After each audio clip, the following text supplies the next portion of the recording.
Hello and welcome to Health Professional Radio. Thanks for making us a part of your day once again. I'm your host, Neil Howard, and I'm glad that you're here to join in a conversation with Dr. Roger Crystal. He's a CEO of Opioid Pharmaceuticals, the makers of Narcan, the anti-opiate overdose drug. And he's joining us on the program to talk about why the opioid crisis had become a fentanyl crisis and the potential use of fentanyl as a chemical warfare agent. Welcome to the program, Dr. Roger Crystal. Thank you for taking the time today. Thank you for having me here. Now, as CEO of Opioid Pharmaceuticals, give our listeners a bit of background about yourself as a medical practitioner. Yes, so I started my career as a surgeon in the United Kingdom. I don't actively practice here in the United States, but that background of a good few years of full-time clinical practice very much makes me aware of the situation here and how we can develop more compelling solutions to try and address what has become, let's say, not just really an opioid crisis, but in fact a fentanyl crisis.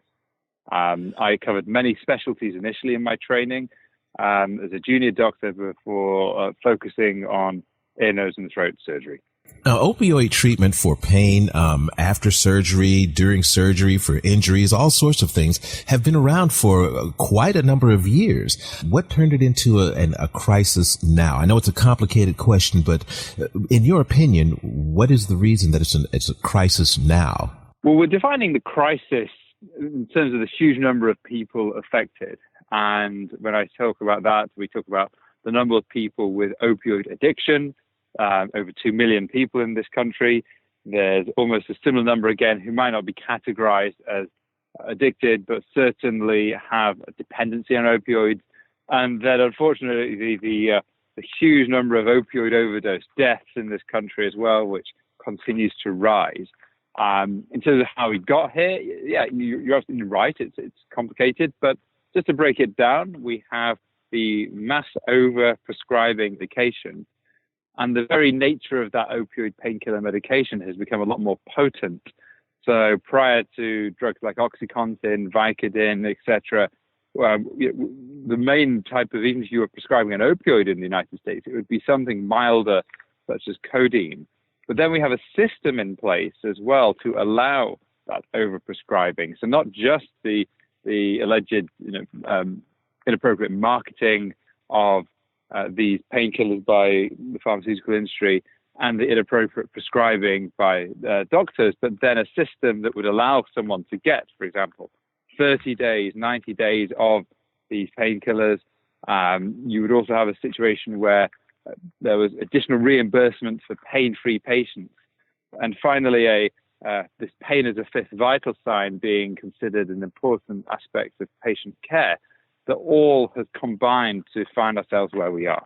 Now, with so many alternatives being developed during the crisis and before, do you think that the future holds something that is just as effective for pain and not of an opioid nature? I'm hopeful eventually we will have alternatives to opioids in terms of actual medication. But my view is we have good ways of treating pain for a lot of patients who are getting opioids at the moment, meaning I absolutely appreciate there's a group of patients who, unfortunately, opioids are the only form of treatment that will alleviate their pain. And it's very unfortunate that there are these patients who really suffer in this manner. However, for a lot of patients, we have the medication and other forms of treatment already available. They just haven't received it. My experience as an ear, nose, and throat surgeon, for example, in the United Kingdom, if an adult was having a tonsillectomy, which is actually quite a painful procedure, we would still send someone home on simply something like acetaminophen and ibuprofen, and that would be sufficient. Whereas in the United States, the typical medication would automatically be something like OxyContin, Percocet, etc. So it's not that the UK has is the panacea and everything else isn't. Totally incorrect to say that. But in a situation like this, there are some striking differences in patient care. Now, understanding that an overdose can be quite different from one person to the next, as the developers of Narcan, does it matter the type of the opioid? How is Narcan across the board? Well, Narcan, as in Narcan being the branded name of the Narcan nasal spray, developed Narcan. We don't sell it. We licensed it. But the drug inside Narcan is naloxone. That does reverse opioid overdoses. But the challenge is that as this crisis evolves, in particular with fentanyl, it's increasingly more difficult to resuscitate patients we hear from an initial fentanyl overdose. And once you have initially revived these patients, the risk of them falling back into not on a follow-on product to the naloxone, a nasal nalmefene product, which we think is better suited. The other thing to say is that one doesn't know what someone's overdosed on. The person who's overdosed is barely breathing, let alone able to tell you anything. And there's no real way of identifying the nature of the cause, whether it was heroin, whether it was a painkiller, or whether it was fentanyl. So you have to assume the worst and treat accordingly. Well, many of us hadn't heard of fentanyl until recently, say in the last 8-10 years or so. Is fentanyl a new drug, or is it just something that has come on the scene and taken advantage of the opioid crisis? Well, fentanyl is something that has been around for a long time, approved by the FDA for specific forms of pain relief and also for use by anesthesiologists.